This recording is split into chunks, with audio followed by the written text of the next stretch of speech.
No hej, witajcie na kanale EV Repair. Dzisiaj obiecany odcinek o tym, jak i kiedy naprawiać baterie w samochodach elektrycznych, a pomoże mi dzisiaj kolega Tomek z firmy Bosch. Cześć Tomku. Cześć. Oglądajcie. Delikatnie się przypromuję i zaproszę Was na stronę evrepair.pl, gdzie możecie kupić akcesoria, części, a przede wszystkim ładowarki do Waszych samochodów elektrycznych. Trzymajcie się, cześć. Zgodnie z tym, co mówiłem na materiale, który dotyczył wyposażenia warsztatu zajmującego się samochodami elektrycznymi, w tym odcinku zajmiemy się tematyką naprawiania baterii w samochodach elektrycznych, bo jest to temat dosyć rozległy i wymaga on dosyć mocnego uściślenia w zakresie kiedy i jak naprawiać baterie do samochodów elektrycznych i tak naprawdę rozwiniemy to troszeczkę, Tomaszu, popraw mnie, jeżeli się mylę, też o samochody hybrydowe, bo tutaj w tym zakresie naprawianie baterii trakcyjnych jest bardzo ważną częścią jakby tego całego biznesu związanego w ogóle z naprawą tego typu pojazdów.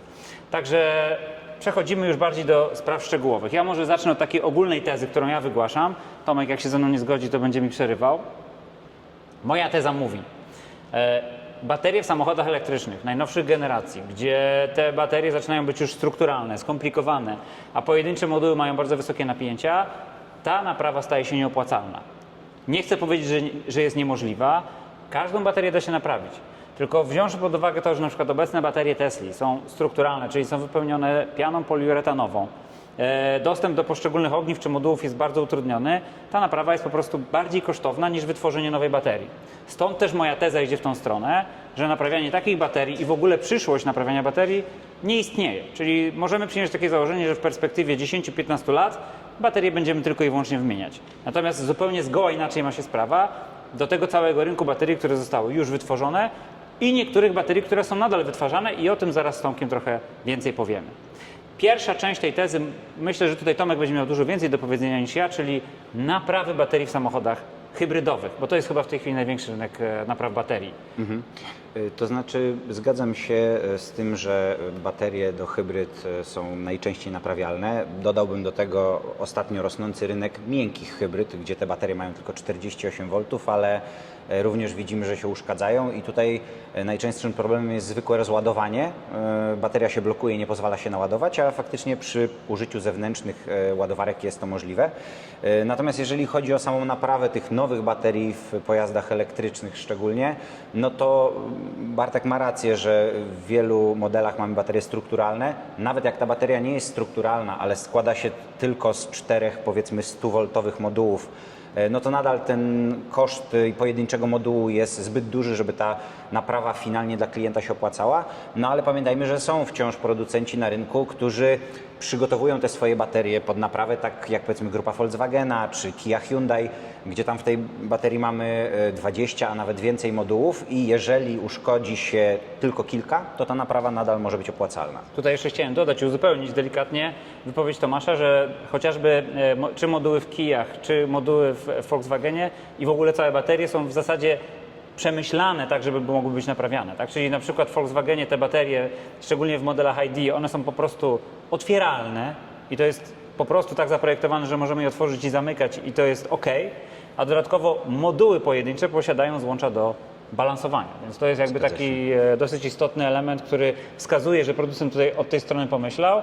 Ja osobiście znowu jestem zdania tego, że raczej to będzie szło w drugą stronę, aczkolwiek no, tych baterii trochę już powstało, tych ID trochę po ulicach jeździ, więc tej pracy jeszcze dla nas trochę będzie. Zgadza się. No, bardzo dużym rynkiem, jak pewnie wszyscy się spodziewają, jest naprawa baterii w hybrydach najpopularniejszej marki, czyli Toyoty, gdzie ten rynek jest już bardzo dobrze znany przez wiele warsztatów, natomiast nadal widzę tutaj potencjał do wejścia przez warsztaty, które chcą się tym zajmować. No i jak już mówimy o Toyotach, no to tutaj jest bateria od Toyoty. Tomek, jakbyś powiedział trochę więcej na ten temat, no bo ja specjalistą oczywiście nie jestem.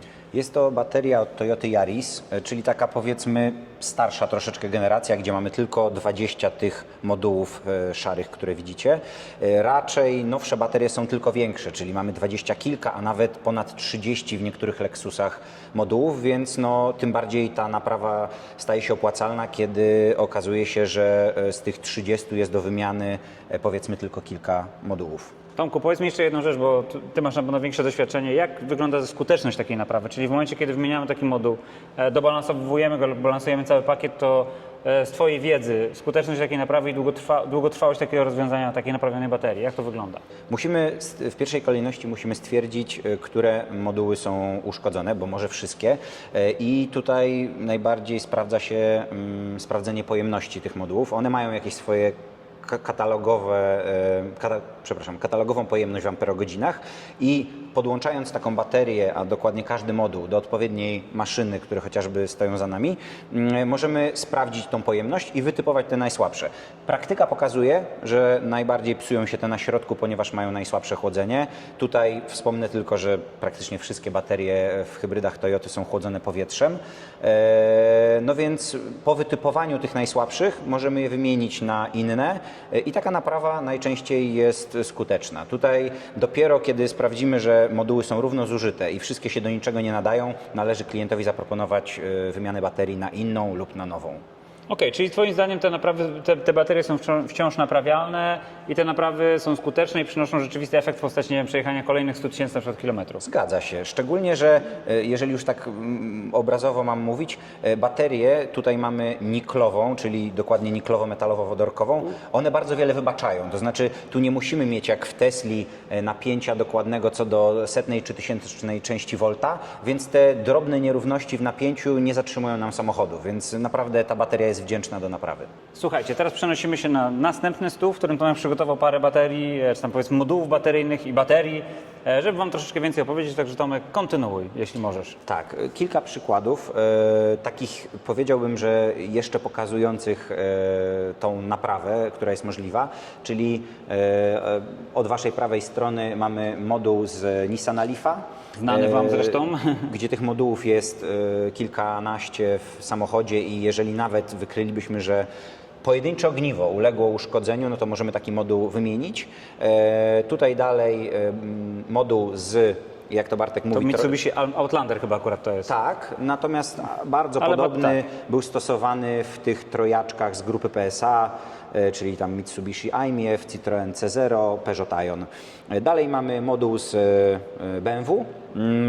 Andrzej by się ucieszył. To jest akurat dokładnie rzecz biorąc z hybrydy plug-in BMW. Tutaj można powiedzieć, że mamy cały akumulator, ponieważ jest to 48V miękka hybryda z grupy Volkswagena. A na końcu mamy pojedynczy moduł z Volkswagena e-Golfa, czyli pełnego elektryka.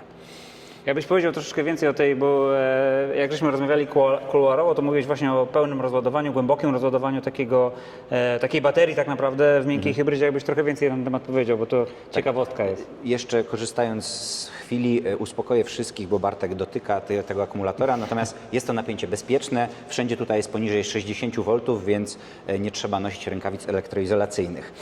Jeżeli chodzi o miękkie hybrydy, to zauważyliśmy taki problem, że niestety wada jakiegoś elementu w samochodzie powoduje rozładowanie tego akumulatora 48V i samochód już nie jest w stanie go naładować, więc właśnie okazuje się, że też często jest potrzeba podniesienia tego napięcia. Oczywiście, jeżeli ta bateria nie jest rozładowana do bardzo niskich wartości, czasami ona dosłownie o kilka setnych volta niżej się rozładowała niż jest tak zwany bufor w samochodzie, no i wtedy podniesienie delikatnie napięcia powoduje już, że ten samochód znowu zaczyna tą baterię ładować. Rozpoznaje. Czyli to jest taka sytuacja, nie wiem czy pamiętacie, często też o tym mówiliśmy w sytuacji Tesli. W momencie, gdy macie na przykład całkowicie rozładowaną baterię czy akumulator 12V, to samochód notorycznie próbuje go doładowywać i powoduje to, że ta główna bateria rozładowuje się praktycznie do zera.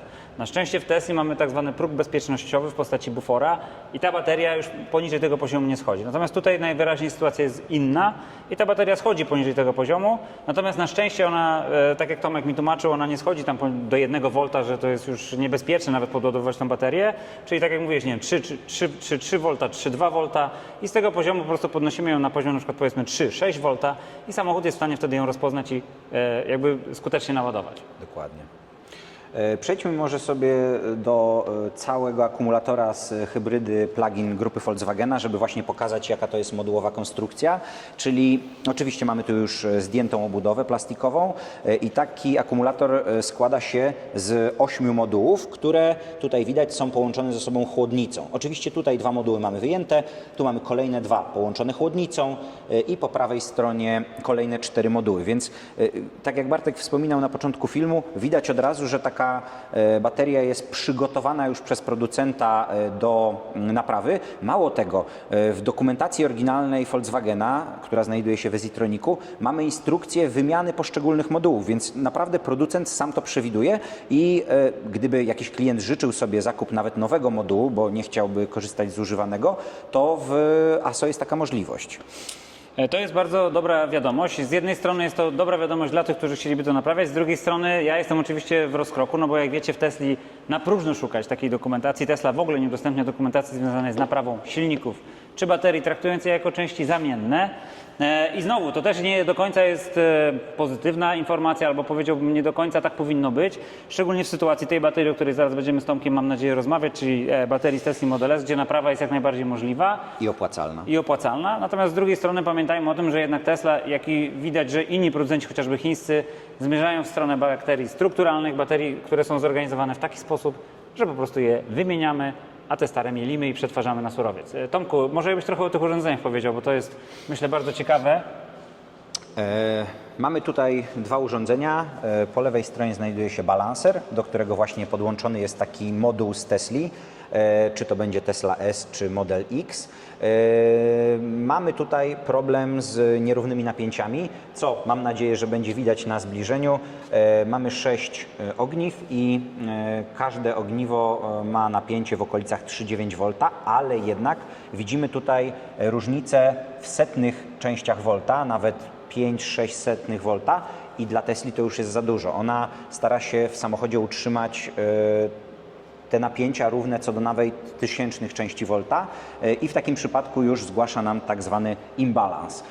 Jeżeli samochód nie jest sobie w stanie już z tym poradzić, bo na przykład uszkodził się balancer znajdujący się na każdym module, no to wtedy nawet wymiana takiego balansera nie załatwia jeszcze problemu, bo musimy przed montażem modułu w samochodzie dokonać balansowania. Jeżeli mogę wejść w słowo, pamiętacie tą sytuację z baterią z miękkiej hybrydy, to jest dokładnie ta sama sytuacja, czyli wymiana urządzenia sterującego nie załatwia sprawy z tego względu, że ten balanser, nawet jeżeli on będzie nowy, on musi rozpoznać napięcia. Jeżeli napięcie będzie cały czas takie, to proces balansowania się nie rozpocznie, a błąd będzie cały czas zgłaszany do systemu. Natomiast tutaj po prawej stronie znajduje się już ładowarka.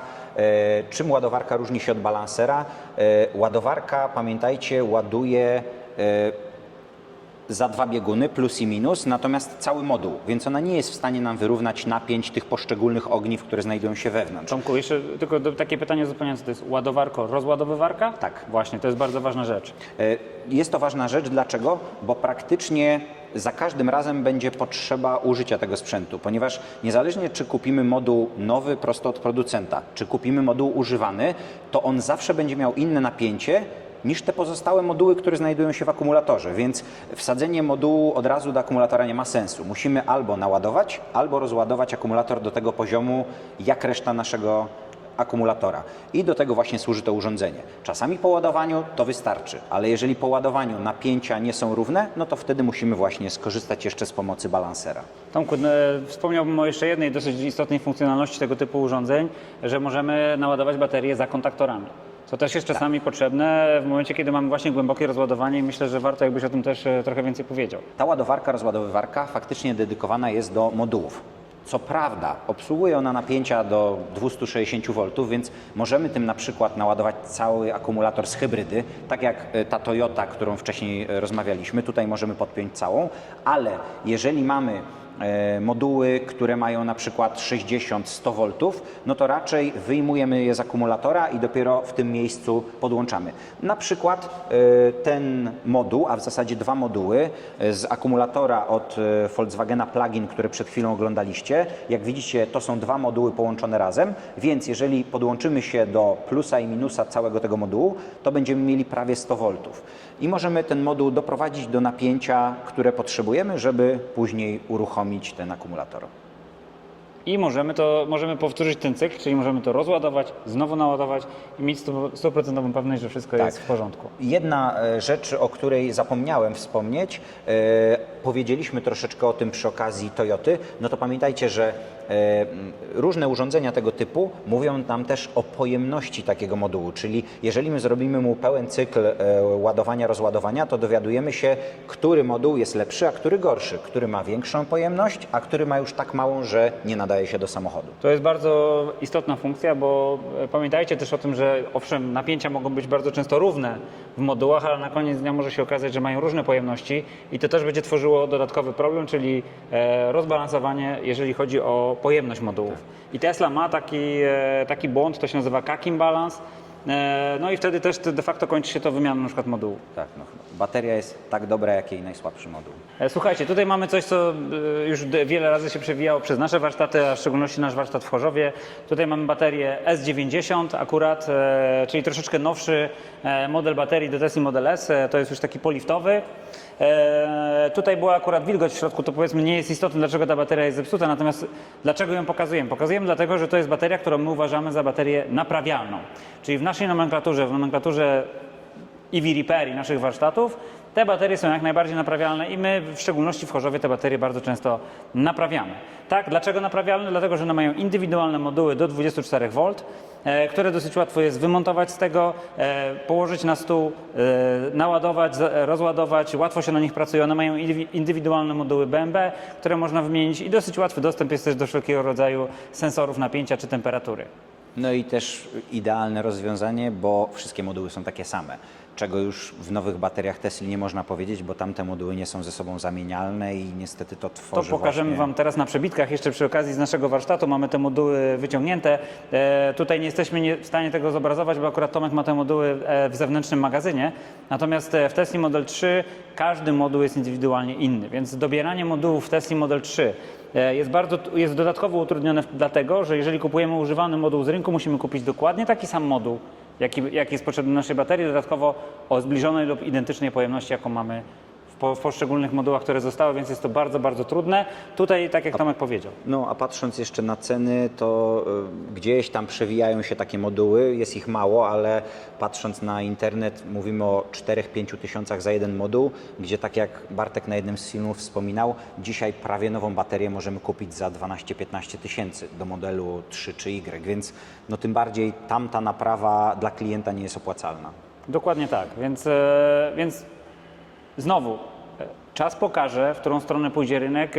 Być może regulatorzy też wymuszą na producentach, żeby te baterie były naprawialne.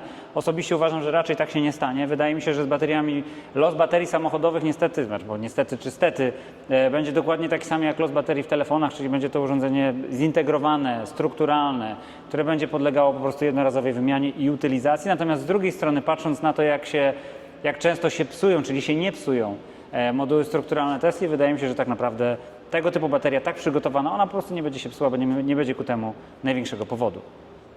Ja nadal wierzę, że baterie będą naprawialne, więc trzymajcie kciuki. Więc ogólnie, jeżeli chodzi o baterie, wygląda to właśnie tak. W tej chwili jakby podsumowując, rynek baterii jest bardzo szeroki, tych napraw bateryjnych i zakres napraw bateryjnych jest gigantyczny. Jest już bardzo dużo firm, może nawet tego nie doceniacie, nie widzieliście tego jeszcze, bo po prostu te firmy bardzo często się nie ujawniają na różnego rodzaju Facebookach, YouTubach. Natomiast jest bardzo dużo firm, chociażby pozdrawiam tych chłopaków ze Zdrowej Hybrydy, które naprawiają gigantyczne ilości baterii w hybrydach, chociażby w tych bardzo popularnych Toyotach. Więc tego jest dużo, to nie jest rynek całkowicie osierocony. Firmy takie jak Bosch robią bardzo dużo, żeby ten rynek napraw był bardzo usystematyzowany, czyli pojawiają się urządzenia, pojawiają się rozwiązania, pojawia się system, tak, czyli system diagnostyczny od Boscha, który pozwala te baterie dobrze diagnozować. Także tutaj ogromna wdzięczność w stronę producenta. No i słuchajcie, cóż więcej mówić, planujemy z Tomkiem i mam nadzieję, że to się uda w jakimś najbliższym czasie, nakręcić dla Was jeszcze materiał na temat urządzeń, czyli tego, jak należy wyposażyć stanowisko do naprawy właśnie baterii, czy w samochodach elektrycznych, czy w hybrydach. A ja dzisiaj Wam dziękuję za oglądanie. Trzymajcie się, cześć. Cześć.